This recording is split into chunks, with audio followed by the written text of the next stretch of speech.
ছোট পর্দার জনপ্রিয় মডেল অভিনেত্রী মুমতাহিনা চৌধুরী টয়া শোবিজে বর্তমানে বেশ কিছুদিন ধরে অনিয়মিত তিনি, যদিও দ্রুত কাজে ফেরার মাধ্যমে তাকে পর্দায় দেখতে পাওয়া যাবে বলে দর্শক অনুরাগীদের আশ্বস্ত করেছেন তিনি। সম্প্রতি এক সাক্ষাৎকারে টয়া পর্দা ফেরা প্রসঙ্গে কথা বলেন। সেখানে বড় পর্দায় অভিনয় করলে কোন নায়ককে বেছে নেবেন এ প্রসঙ্গেও কথা বলেন অভিনেত্রী। সাক্ষাৎকারে সমালোচিত নায়ক জায়েদ খানের সঙ্গে সিনেমা করবেন কিনা এমন প্রশ্নও করা হয়েছে টয়াকে।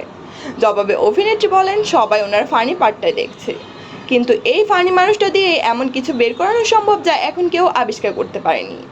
ওনাকে দিয়ে ভালো কিছু করানো যাবে যদি কোনো ভালো ডিরেক্টর কোনো ভালো চরিত্র গল্পে ওনার মতো করে চরিত্র বের করে আনে।